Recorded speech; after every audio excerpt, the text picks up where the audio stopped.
क्या है ये वन रैंक वन पेंशन और क्यों प्रधानमंत्री कहते हैं कि ये बहुत ही जटिल और पेचीदा मामला है?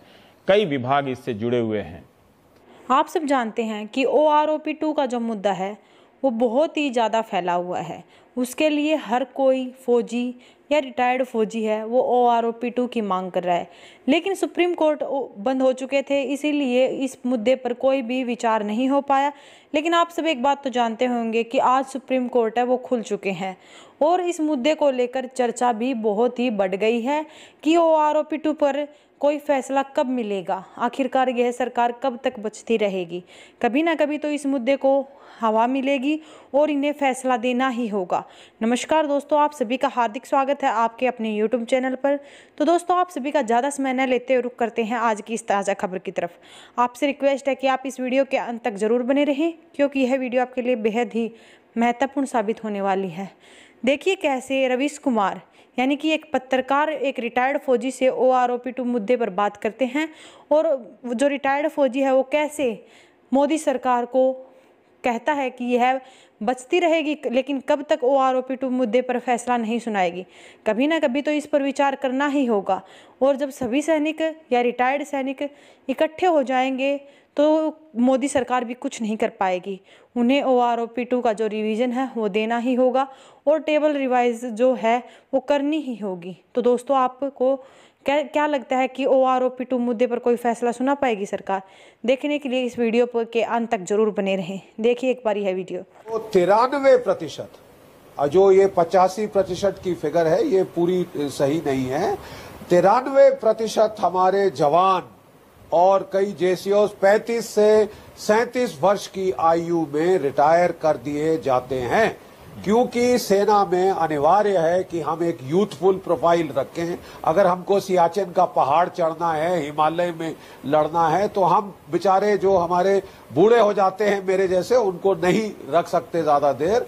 तो जो हमारे सिपाही हैं 35 से 37 साल की उम्र में रिटायर कर दिए जाते हैं, जबकि तमाम civil services, police services, central police organisations के जो लोग हैं 58 से 60 साल तक सर्व करते हैं। ये अलग है, ये हमारे देश में ही नहीं, ये सर्व तमाम देशों में ऐसा है।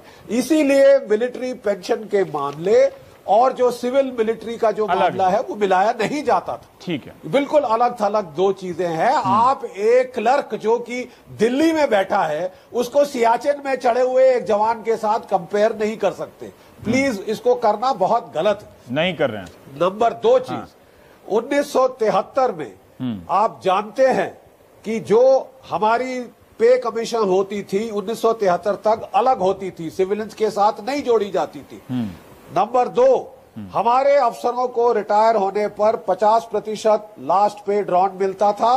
JCOs जवान को 70% लास्ट पे ड्रॉन मिलता था। उस वक्त सिविलियंस को 33% मिलता था। बड़ी मुस्तैदी से जो नौकरशाहों ने दोनों को मिलाया, हमारी पेंशन घटाकर 50% पे ले आए। 1971 में हमने जंग जीती और 1973 में हमारी पेंशन घटा दी गई।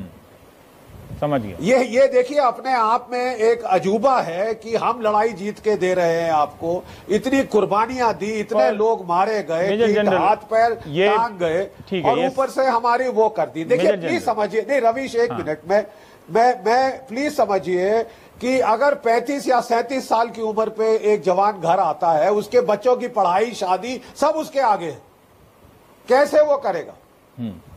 मेरे दर्शकों को अगर आप बता सकें कि मेजर जनरल GD बख्शी जब रिटायर हुए उनके पेंशन में, और आज कोई कर्नल जो आपसे कई रैंक नीचे का है वो रिटायर होता है, यही मसला है ना? जहां तक मैं समझा तो उनके पेंशन में वो हो सकता है कि उसको ज्यादा पेंशन मिले आपके पेंशन से। क्या मैं सही समझ रहा हूं?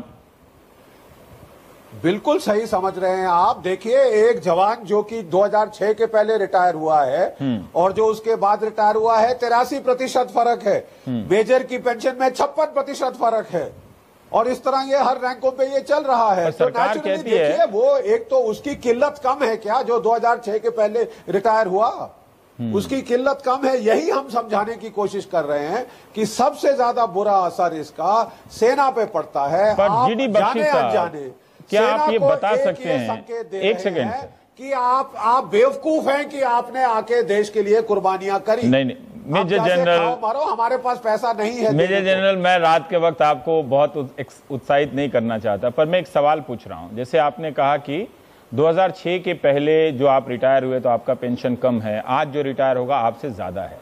सिविल सर्विसेज में क्या ऐसा होता है क्या? 2006 के बाद, हाँ, सिविल सर्विसेज में ऐसा होता है क्या? चीफ सेक्रेटरी आज रिटायर हुआ तो उसका पेंशन, राइट, एक सेकंड सर, आज कोई चीफ सेक्रेटरी रिटायर होता है, व्यक्तिगत रूप पे क्लियर कर दूं कि 2006 के बाद रिटायर हुआ हूं मैं पर्सनली अफेक्टेड नहीं हूं। ओके, ठीक है, प्लीज। हाँ, मैं एक असूल के लिए आपके बहाने में तो सवाल पूछ सकता हूं। मैं एक, आपने जो कहा जैसे कि 2006 से पहले कोई चीफ सेक्रेटरी रिटायर होता है, उनका पेंशन जो आज चीफ सेक्रेटरी रिटायर हो रहा है उनके पेंशन में तो अंतर होगा ही होगा सर। आप फिर वही कह रहे हैं कि एक आईएएस के बाबू को जो कि दिल्ली में एयर कंडीशन ऑफिस में बैठते हैं, आप कंपेयर कर रहे हैं सियाचिन में बैठे वो मैंने नहीं किया। मैं मणिपुर में जो आज मारे गए उन बच्चों से आपने शुरुआत करी। नहीं, आपने शुरुआत करी पहले श्रद्धांजलि देके जो मणिपुर में हमारे लड़के शहीद हुए हैं आज के दिन। आप उसको बराबरी कर रहे हैं आईएएस के जब नौकरशाहों से। नहीं, आपने समझा नहीं सवाल को सर। नहीं, मैं बराबरी नहीं कर रहा हूं। मैं कह रहा हूं कि क्या इस तरह का अंतर दूसरी सेवाओं में भी आता है क्या? सिविल सेवाओं में आता है, मैं सिविल और मिलिट्री की तुलना नहीं कर रहा हूं। है, दूसरी सेवाओं में है, और मैंने तभी शुरुआत में आपको बताया तुलना नहीं किया। फर्क हमारे में मैग्नीफाई क्यों होता है? ठीक है, राइट।